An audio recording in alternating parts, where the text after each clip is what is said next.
Assalamualaikum warahmatullahi wabarakatuh. Kami di sini akan melakukan pembahasan mengenai hak-hak pekerja atau outsourcing dalam waktu tertentu dalam hubungan pekerja. Sebelumnya, saya akan memperkenalkan terlebih dahulu anggota kelompok kami. Yang pertama, ada Riki Setiawan dengan nomor mahasiswa 18.24213. Lalu yang kedua ada Mulyati Pentagoni Ipur dengan NIM 19.24105. Yang ketiga ada Regita Suci Cahyani dengan NIM 19.24106. Lalu ada Meli Pirani Reki Umanis dengan NIM 19.24107. Yang kelima ada Raden Mas Wahyu Putro dengan NIM 19.24152. Dan yang terakhir ada Priyandita Koswara dengan NIM 19.24155. Untuk mempersingkat waktu, saya persilahkan kepada Saudari Meli untuk menyampaikan penjelasannya. Baik, terima kasih moderator. Di sini saya akan menjelaskan tentang hak-hak pekerja atau outsourcing waktu tertentu dalam hubungan kerja. Jika kita merujuk pada Undang-Undang Nomor 13 Tahun 2003 tentang Ketenagakerjaan, telah memberikan justifikasi terhadap penyerahan sebagian pelaksana pekerjaan kepada perusahaan lain atau perusahaan penyedia jasa pekerja atau buruh yang populer disebut dengan outsourcing. Outsourcing merupakan hubungan kerja di mana pekerja atau buruh yang dipekerjakan di suatu perusahaan dengan sistem kontrak, tetapi kontrak tersebut bukan diberikan oleh perusahaan pemberi pekerja, melainkan oleh perusahaan pengerah tenaga kerja. Sistem tersebut termasuk hubungan kerja berdasarkan perjanjian pengiriman atau peminjaman pekerja. Pada hubungan kerja ini ditentukan tiga pihak, yaitu perusahaan penyedia atau pengirim tenaga kerja. Yang kedua adalah perusahaan pengguna tenaga kerja, dan yang ketiga adalah tenaga kerja.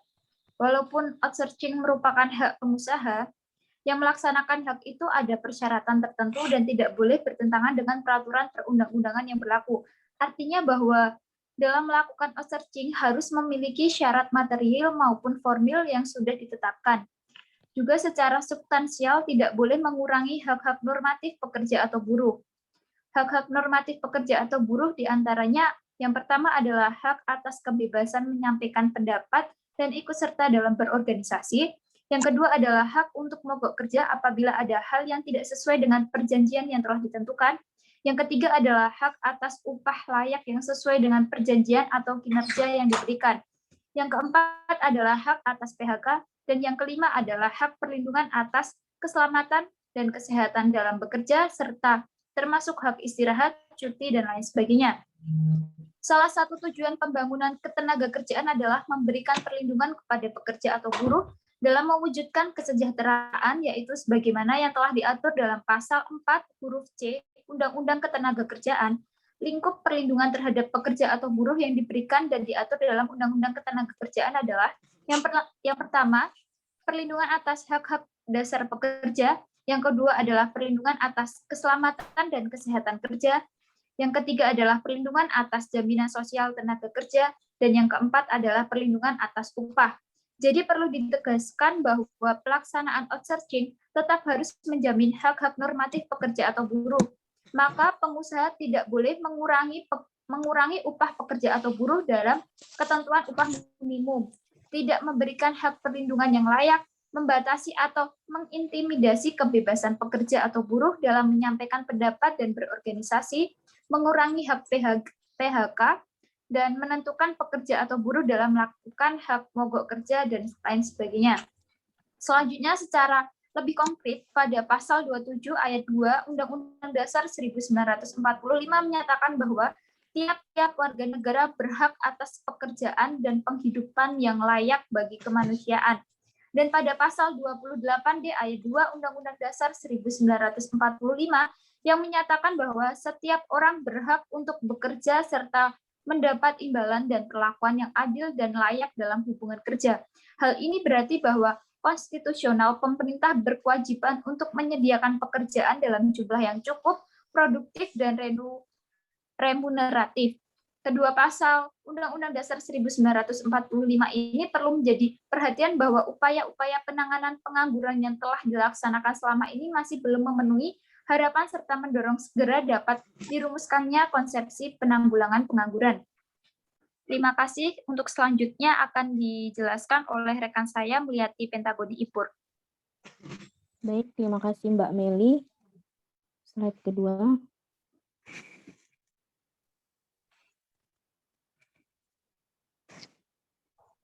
Slide kedua, pertama, legalisasi sistem outsourcing merugikan pekerja.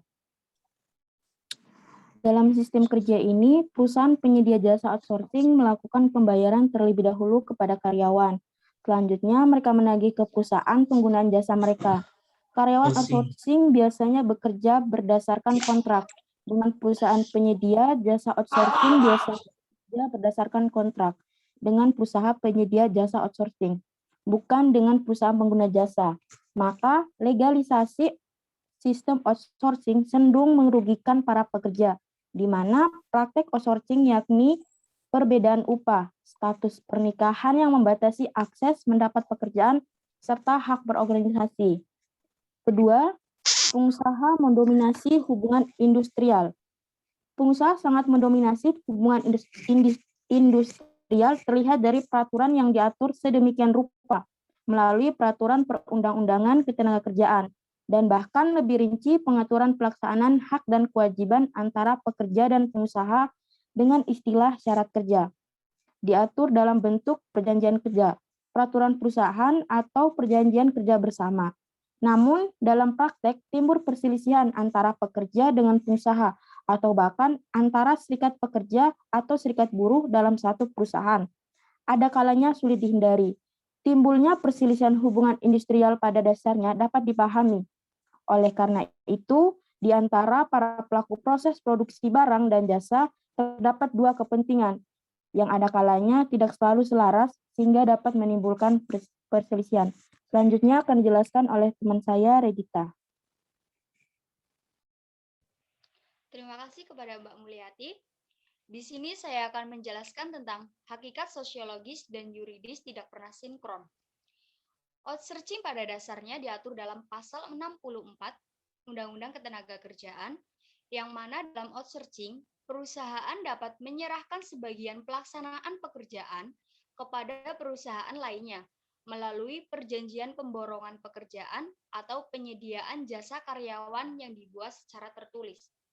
Namun, pada dasarnya, setiap peringatan Hari Buruh sejak diundangkannya Undang-Undang Nomor 13 Tahun 2003, selalu ada tuntutan para pekerja atau buruh menolak legalitas hubungan kerja dengan sistem outsourcing karena ketentuan yang mengaturnya lebih mengutamakan kepentingan pengusaha dan kurang melindungi pihak pekerja.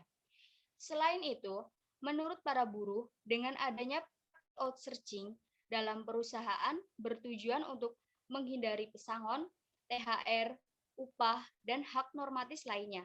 Karena dengan sistem ini, buruh akan enggan untuk berorganisasi.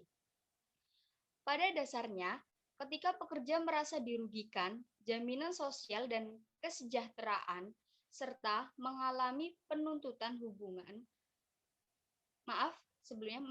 serta mengalami pemutusan hubungan kerja, perusahaan bisa berlindung dengan PKWT atau pemutusan hubungan kerja yang dilakukan oleh pengusaha secara sepihak yang akan merugikan pihak pekerja. Selanjutnya mengenai status PKWT menjadi dasar hubungan kerja. Dalam outsourcing, PKWT menjadi dasar hubungan kerja.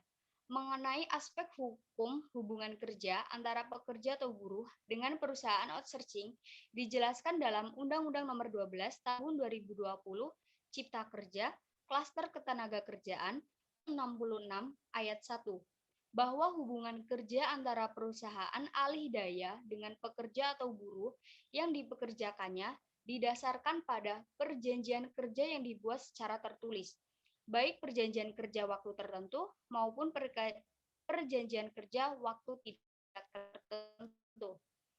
Terkait dengan ketentuan tersebut, dijelaskan dan dipertegas dalam pasal 59 ayat 2 Undang-Undang Nomor 11 Tahun 2020 Cipta Kerja Klaster Ketenagakerjaan bahwa perjanjian kerja untuk waktu tertentu atau yang disebut dengan PKWT tidak dapat diadakan untuk pekerjaan yang bersifat tetap.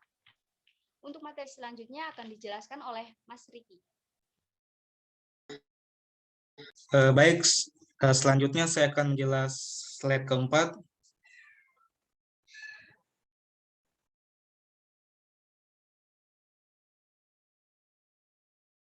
Baik, yang mana saya di sini akan nanti menjelaskan terkait penyimpangan dalam hubungan kerja, yaitu di sini saya akan menjelaskan 4 poin. Langsung saja, yang pertama terkait waktu kerja, istirahat, dan penghitungan upah lembur. Kalau berdasarkan apakah dengan lahirnya lex spesialis, yakni Undang-Undang Nomor 11 dan PP 35 Tahun 2021, apakah masih bisa terjadi? Kalau pendapat saya, dengan lahirnya lex spesialis dan lex spesialis dalam Undang-Undang dan PP 35 Tahun 2021 ini, dalam hubungan kerja kerap diabaikan oleh para pengusaha ataupun sektor usaha. Waktu kerja dalam PP Nomor 35 Tahun 2001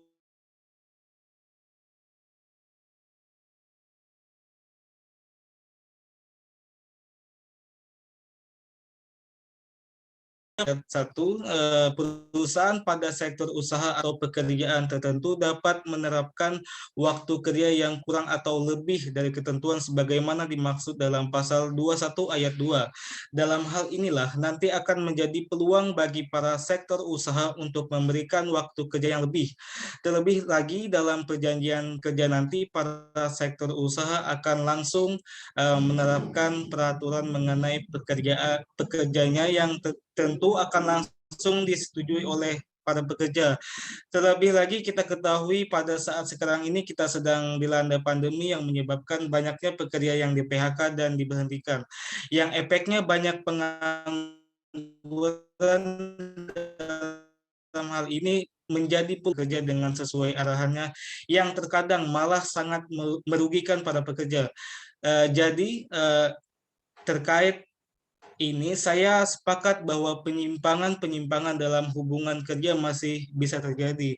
Kemudian terkait hubungan kerja masih banyak dalam bentuk PK tidak tertulis. Dalam hal ini dengan munculnya PP Nomor 33 Tahun 2021, saya sepakat karena dengan munculnya PP 33 Tahun 2021, karena dalam PP tersebut sudah dijelaskan pada bab 2 pasal 2 ayat kedua yang berbunyi, perjanjian kerja dibuat secara tertulis atau lisan. Jadi dengan pasal tersebut terdapat kata lisan, jadi PK tersebut masih banyak dalam PK tidak tertulis. Yang menurut saya lebih baik PK dibuat secara tertulis agar terdapat bukti nyata apa isi PK tersebut. Kemudian terkait vendor membayar upah murah di bawah upah minimum.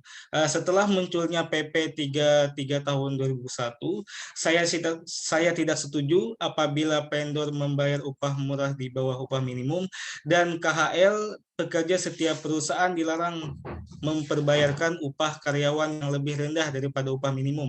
Upah minimum dapat terdiri atas upah minimum berdasarkan wilayah provinsi, UMP atau kabupaten kota UMK, dan upah minimum berdasarkan sektor OMS pada wilayah provinsi atau kabupaten kota. Kemudian terkait pekerja outsourcing tidak diikuti dalam program jaminan sosial dan kesehatan.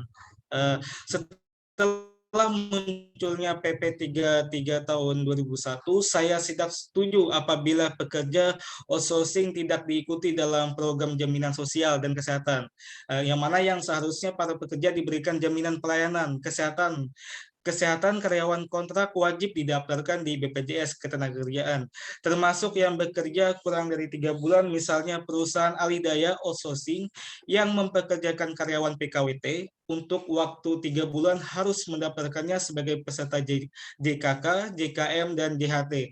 Jika kurang dari 3 bulan, wajib diikutsertakan untuk JKK dan JKM.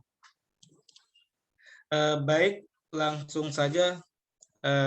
Selanjutnya teman saya yang akan melanjutkan, yaitu Mas Dita.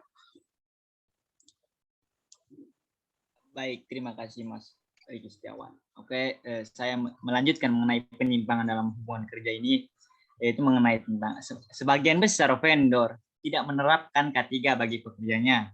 Nah, perlu diketahui, banyak sekali didapatkan vendor yang tidak menerapkan K3 bagi pekerjanya. Dalam Undang-Undang Nomor 1 Tahun 1970 tentang keselamatan kerja sudah disebutkan bahwa setiap tenaga kerja berhak mendapatkan perlindungan atas keselamatannya dalam melakukan pekerjaan. Setiap orang lain yang berada di tempat kerja juga perlu terjamin keselamatannya. Nah, Undang-Undang Nomor 13 Tahun 2003 tentang Ketenagakerjaan pasal 86 ayat 1 huruf A juga menyatakan hal serupa. Setiap pekerja atau buruh mempunyai hak untuk memperoleh perlindungan atas keselamatan dan kesehatan kerja. Jika vendor tidak menerapkan K3 dalam hubungan kerja bagi pekerja, maka hal tersebut adalah penyimpangan dalam hubungan kerja. Nah, selanjutnya mengenai perusahaan tidak melakukan klarifikasi terhadap pekerjaan utama dan pekerjaan penunjang. Dalam sebuah hubungan kerja, perusahaan harus melakukan klarifikasi terhadap pekerja utama dan pekerja penunjang. Jika perusahaan tidak melakukan hal tersebut, maka masuk dalam penyimpangan dalam hubungan kerja. Berdasarkan pasal 66 Undang-Undang Nomor 13 Tahun 2003, outsourcing atau alidaya dibolehkan hanya untuk kegiatan penunjang dan kegiatan yang tidak berhubungan dengan proses produksi. Nah, dalam penjelasan pasal 66 Undang-Undang Nomor 13 Tahun 2003 disebutkan bahwa yang dimaksud dengan kegiatan penunjang atau kegiatan yang tidak berhubungan langsung dengan proses produksi adalah kegiatan yang berhubungan di luar usaha. Pokoknya core business atau suatu perusahaan, kegiatan tersebut antara lain usaha pelayanan kebersihan atau cleaning service, usaha penyediaan makanan bagi pekerja atau buruh catering, usaha tenaga pengaman, security atau satuan pengaman, usaha jasa penunjang di pertambangan dan perminyakan, serta usaha penyedia angkutan pekerja. Terkait poin terakhir itu mengenai perusahaan prinsipal menyerahkan sebagian pelaksanaan pekerja kepada perusahaan vendor yang bukan badan hukum. Nah, perusahaan vendor wajib berbadan hukum. Dalam Undang-Undang 13 Tahun 2003, pasal 64 sampai dengan pasal 66 diatur bahwa untuk pekerjaan borongan atau penyedia jasa pekerja, perusahaan harus berbadan hukum. Saat ini outsourcing atau alidaya hanya diatur dalam pasal 81 angka 20 Undang-Undang Cipta Kerja yang mengubah pasal 66 Undang-Undang Ketenagakerjaan yang antara lain mengatur hubungan kerja perusahaan alidaya dengan pekerja, dan perusahaan alidaya berbentuk badan hukum dan wajib memenuhi perizinan berusaha yang diterbitkan oleh pemerintah pusat. Jika perusahaan vendor tersebut bukan merupakan badan hukum, maka hal ini termasuk dalam penyimpangan hubungan kerja. Lanjut moderator untuk slide selanjutnya. Slide 5. Nah, mengenai sebagai pekerja waktu tertentu atau kontrak, maka pekerja outsourcing tidak punya job security, jaminan pengembangan karir, jaminan kelangsungan kerja, tidak diberikan pesangon jika terjadi PHK, tidak terpenuhi hak-hak dasar lainnya. Nah, sebagai penjelasan lebih lanjut mengenai sebagai pekerja waktu tertentu atau kontrak, maka pekerja buruh atau outsourcing tidak job security yang dimana perusahaan tidak lagi memberikan pekerja atau buruh rasa aman dalam suatu perusahaan tersebut. Selain itu, tidak adanya jaminan pengembangan karir di mana pengembangan karir ini merupakan suatu proses pengetahuan diri, eksplorasi, dan pengambilan keputusan yang membentuk karir individu. Tidak ada jaminan kelangsungan kerja yang dimana jaminan ini sangat penting untuk pekerja. Dalam membuat suatu perjanjian dengan perusahaan tersebut agar tidak memberatkan pekerja juga dan tidak diberikan pesangon setelah di PHK. Hal ini sangat membuat pekerja atau buruh dirugikan karena mereka juga butuh untuk kebutuhan sehari-hari. Nah, serta tidak terpenuhi hak-hak dasar lainnya sebelum, selama, dan setelah pekerja atau buruh bekerja, hal ini bisa terjadi. Hal-hal yang tidak diinginkan jika hak-hak ini ditiadakan, perlu diketahui hak-hak yang dimiliki buruh sangat penting agar tidak terjadi diskriminasi dari pengusaha. Pekerja juga harus bekerja sesuai dengan bidang mereka masing-masing. Ya, untuk mungkin itu saja yang dapat saya sampaikan. Saya serahkan kembali kepada moderator. Terima kasih.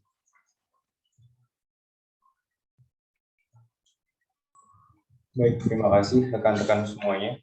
Eh, Sebagai kesimpulan dari apa yang kita bahas pada hari ini, yaitu hak-hak pekerja atau outsourcing waktu tertentu dalam hubungan kerja masih dapat menimbulkan penyimpangan-penyimpangan dalam prakteknya, walaupun sudah diperlakukan lex spesialisnya. Oleh karena itu, menurut kami, penting halnya untuk kita bisa menjaga agar pelaksanaan outsourcing harus tetap menjamin terjaganya hak-hak pekerja dengan baik. Sekian yang dapat kami jelaskan dalam pembahasan mengenai hak-hak pekerja waktu tertentu dalam hubungan kerja guna menyelesaikan tugas hukum ketenagakerjaan. Apabila ada penyampaian yang masih kurang baik, kami mohon maaf. Terima kasih. Wassalamualaikum warahmatullahi wabarakatuh.